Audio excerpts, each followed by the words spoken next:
গল্পটা মূলত ঢাকার 90-এর দশকের সিনেমা, কিন্তু সেক্ষেত্রে আমরা দেখি লোকেশন সব কলকাতার। এই নিয়ে অনেক ধরনের বিতর্ক সৃষ্টি হয়েছে, এই ব্যাপারে আপনার মতামত কি? আসলে কলকাতা তো বিষয় না, এইটা তো আমি এখানে সেট করেও করতে পারতাম। তো মুভিটা হচ্ছে আসলে আমাকে আসলে বিশ্বাস করাতে হবে যে আমি যে সেটটা দেখাচ্ছি সেইটা আসলে ওই সময়টাকে ধারণ করে কিনা। সো আমার এখন যে ঢাকা আছে এই ঢাকায় আসলে 90s-কে ধারণ করার মতো ঢাকা এখন আমার নেই।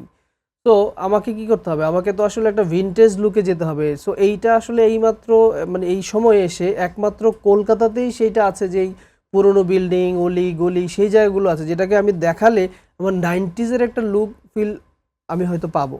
কিন্তু আমি চাইলে আমার ঢাকাতে এখন আমি পুরান ঢাকাতে আমি সাকিব ভাইকে নিয়ে শ্যুট করতেও পারবো না। পুরান ঢাকার এখন যে চেহারা, মাঝখানে মাঝখানে সব বড় বড় মানে অট্টালিকাগুলো উঠে যাচ্ছে, বিল্ডিংগুলো উঠে যাচ্ছে, তো সেইখানে আমি তো আমার 90s-কে উঠাতে পারবো না। সো আইদার আমাকে সেট করতে হবে, না হয় আমাকে ওই রকম লুকে লাইক কিছু একটা যেতে হবে।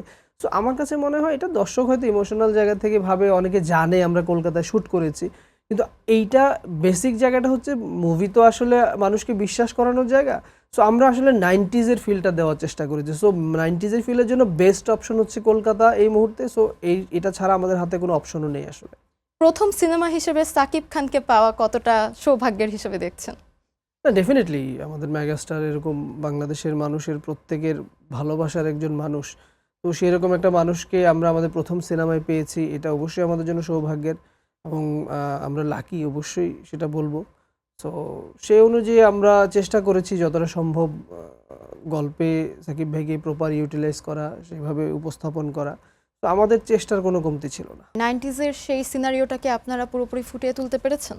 না, ডেফিনেটলি আমরা আমরা একটা সিনেমাটিক মুডে, সিনেমাটিক অ্যাটিটিউডে আমরা যতটা সম্ভব একটা কমার্শিয়াল অ্যাসপেক্টের দিক থেকে যতটা সম্ভব আমরা ফোটানোর তো চেষ্টা করেছি।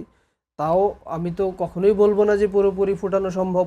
এটা আসলে বাজেটফুল একটা বিষয়। আমি যদি অনেক আরও ডিটেইলিংয়ে যেতে চাই, তারপরও যখন সিনেমা বলবো আমি, তখন দর্শকের সামনে আমাকে আসলে ওইভাবেই যেতে হবে। তো আমি বলবো যে দর্শকের সামনে একটা ঠিকঠাকভাবে যাওয়ার জন্য যতটা ফোটানো দরকার অবশ্যই আমরা সেটা ফুটিয়ে তুলেছি।